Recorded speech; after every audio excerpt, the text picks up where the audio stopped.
Conor is in a tough spot, and it's only a tough spot because it is a unique spot. And it's a unique spot that should not have been created. And what I'm talking about is Conor would like to rematch Khabib from everything that we've been told. It's very easy for us to believe that that is the case because that's what Conor's history is, right? He loses to Nate Diaz, boom, he wants to do it again. Nobody before, nobody in between. This guy next, same weight, same round, same venue. Let's do this one again. So it's very easy for us to believe that that is how Conor's mind works because we've seen it before. Okay, great. Well, Conor's going to get his way. Sure he is. It's a business. Conor is the money fight. Of course he's going to get his way. Everyone wants to fight Conor. They're begging to fight Conor because it's a business. That's where the money's going to be at. So we could see where Khabib would want to get right back in there. Khabib also appears to have unsettled business with Conor. So Conor's going to get his way. Well, not so fast. For reasons unknown, and for guys who have a different form of commodity other than money, which is very rare when you are in prize fighting or any level of business, Khabib appears that he does not want to do that fight. Now, the reason that is interesting isn't because Khabib, like some guys, is being a scumbag and is looking for easier fights. He's not doing that at all. In fact, he's calling out Tony Ferguson. He's just going, look, Tony's the guy. I was supposed to fight Tony before a couple of times. Tony got his title stripped. Tony just beat Pettis. I just beat Conor. I'm the champion, and he's the number one contender, and this is the guy I'm going to fight. Well, that's compelling. I mean, on one hand, that's a breath of fresh air, whether that's the bigger fight that you want to see or not. That's subsequent to the topic at hand, which is that's a breath of fresh air. You've got the champion calling out the hardest fight he can possibly find in the form of the number one contender who used to be the champion by the name of Tony Ferguson. Where that gets interesting for Conor is now you're in left field wearing a catcher's mitt going, wait a minute. I'm the boss. I've always been the boss. I can have any fight I want. I can choose fights. I can pick. Everybody's coming to me. The promoter's coming to me. The media partners are coming to me. The fans are ready to hear what I want to do. And every athlete from 3 different weight classes is looking at me, including a retired former 2-division champion named George St. Pierre who wants it. Everybody wants a piece of me. What do you mean? What do you mean Khabib doesn't want to fight me and doesn't want the money and doesn't want the accolade? And on top of that, Khabib should have a pretty good head of confidence because he just beat me. So what do you mean he doesn't want to do this again? He wants to go fight Tony for less money in arguably a harder fight. What do you mean? Logic is against this decision. It's still Khabib's decision. It's still where he's at least today, on the information that we're given. It's very hard to push back on that when the champion is calling out the number one contender. The champion in Khabib is also saying, I don't care about the money. Telling the commission, keep it all. Don't even worry about the fine. Keep it all. Whether that's gamesmanship or not, as long as the other side believes it, it's now going to work. It's now a little bit more than a bluff. It's now where everybody's sitting back and going, has Khabib lost his mind? This is prize fighting. Go fight for the biggest prize. And Khabib goes, I don't care about that. Well, you're in a tough spot. I don't even know how to give a prediction on that. What are you going to do? Tell Khabib no? You're the world champion and we're not going to put you with the number one contender because that doesn't make sense to do. He's the number one contender.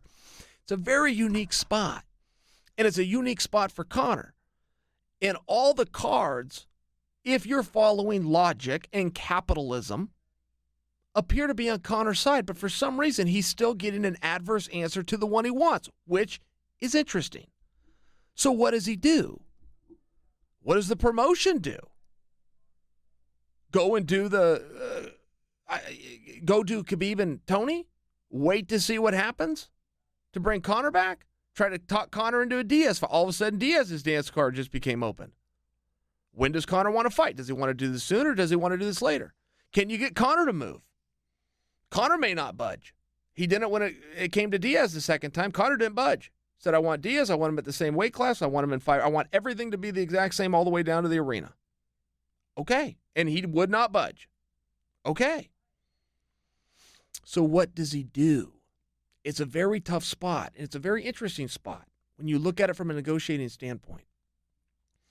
I would never encourage you in business or in life to be careless, but I would always encourage you to care less. In every single negotiation, it does not matter if it's business or even if it's a relationship. One side is going to care more than the other. And the side that cares more has the disadvantage. And the side that cares less has the strength. That is a reality. So when Khabib comes out and is making it very clear that he does not care, he does not care what happens. I mean, he's even said, I'm going to fight one more time. It's going to be Tony, and I'm going to retire from the sport. Maybe he will. I don't know. He beats to a different drum. But there is something about that, whether it's sincere or gamesmanship. And frankly, I take it as sincere. But either side, there's something very powerful about it. When you guys are learning the art of war, there's only a couple of things you need to know. First off, the best general never fires a shot. And second off, if you never want to actually have to go to war, you just want to know the art of war, you must have a weapon that the other side knows that they cannot defeat. But secondly, and they have to work hand in hand, and you must have both, you must convince the other side that you are willing to use that weapon. The other side must believe that you will push the button. If you can work those two things together, you will have the art of war and you won't have to go to battle. Khabib has succeeded in the art of war of making us all believe that with his power, and the power is that 12-pound gold belt that can hold up an entire division, and he also represents one half of, I would say, the biggest fight you could possibly put on in the sport right now, which would be a rematch between Khabib and Conor.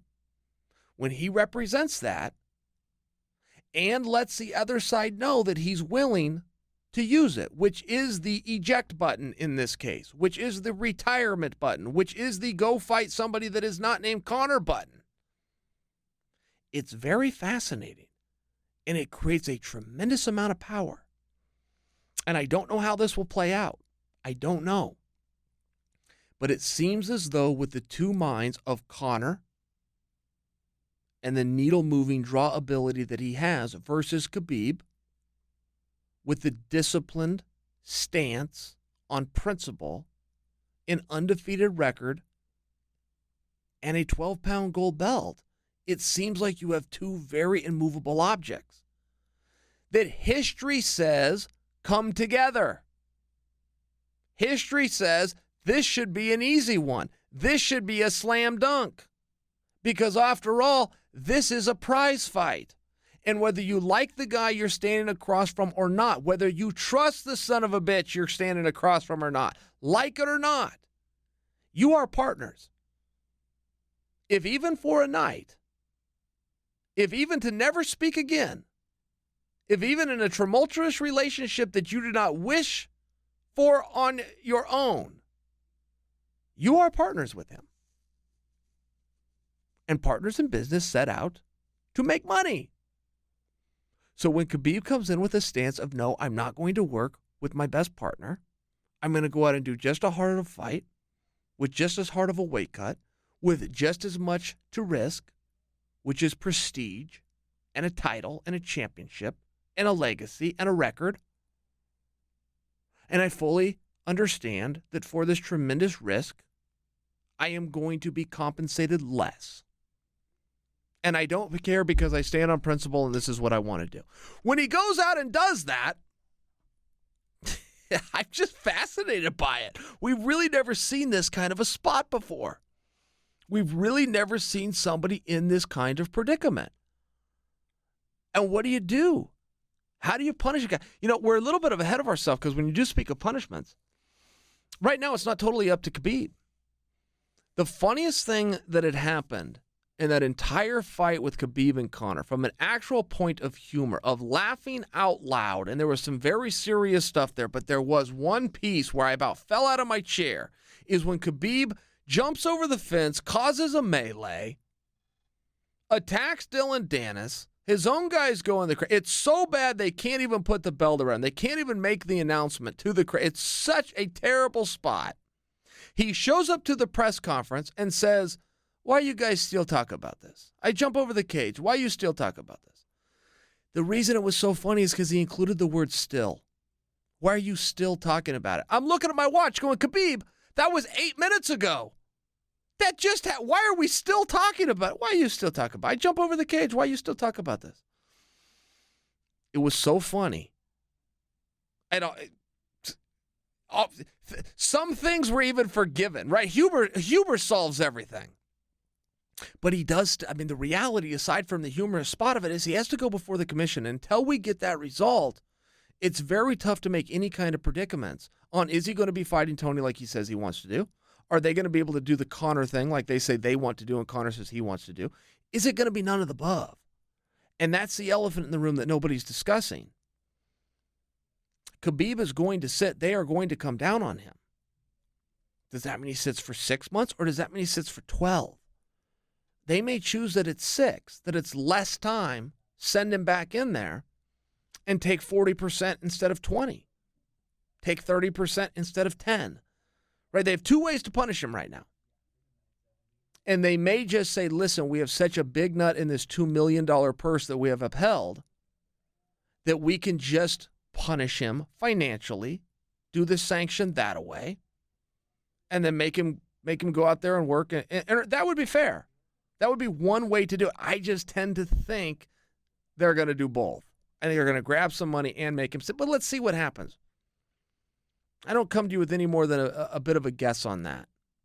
And it would probably likely be a bigger punishment to just do the financial side. I mean, they do have a obligation to commerce. A commission does. So you do want to get the guy back in there, get him back working, taking your 6%. Why punish everybody? What the hell did the UFC do wrong? What did the commission do wrong? They didn't do anything. So don't punish yourself. Bring the guy back, take some of his purse, bring him back. Let him go out and do business again. Let's see where all of that goes. But when you do the Conor and Khabib talk, as fascinating as it is to look at the 2 polar opposite sides of this, of yes, I want to do it, versus, yeah, well, too bad, I'm not going to let you, which is a unique spot for Conor McGregor, very unique spot. He's got to be looking left and looking right and going, what? What are you talking about? You don't call the shots here. The guy that brings in the money calls the shots. I bring in the money. I call the shots. Khabib says, yeah, keep your money. Shove it up your ass. Bring out Tony or whoever the number 1 contender is. Just an interesting spot. Haven't seen it played out like this before. Defies logic. But before you even get to that, you got to get through the bureaucracy, which is the commission.